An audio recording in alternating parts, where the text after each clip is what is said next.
Corruption in Albany. The Assembly and the governor have reached a deal to help weed out bad apples from abusing public power, but the measure does have a few more hurdles before it's approved. Our Capitol reporter Kimberly Howard, live from our Capitol Bureau. Kimberly, the Senate still has to get on board with all this, and we're not sure what's going to happen there.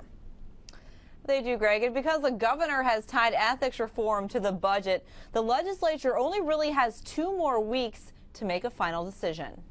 We believe this is the most stringent ethical policy in the United States of America. Agreed on by the Assembly majority and Governor Cuomo after a string of corruption scandals in Albany. Does that mean that you're going to guarantee that there is no one in the state government that does the wrong thing? No. But Cuomo says requiring all public officials to disclose outside income will help. The new requirements hone in on lawyers and real estate brokers who must also disclose clients who pay them more than $5,000. Sensitive cases will be excluded, such as child custody cases. Next, stripping public pensions from officials convicted of corruption, including ones who retired before 2011.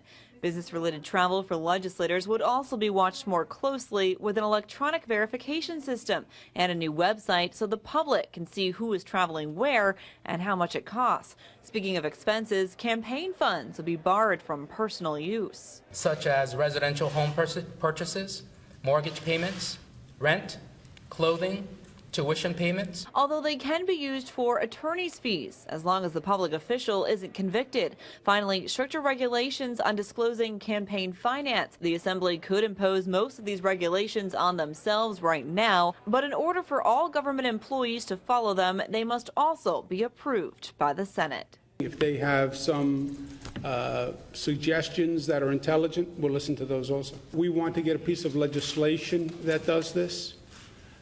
Which means it would be binding on the Assembly and the Senate. Now, the Senate Republicans were scheduled to meet behind closed doors to discuss this issue as well as a few other things.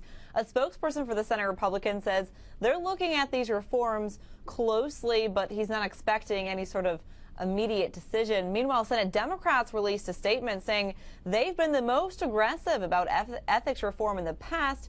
They've pushed for a tight lid on outside income, something that was not included in the governor's reforms. Live at the Capitol Bureau, Kimberly Howard, CBS 6 News.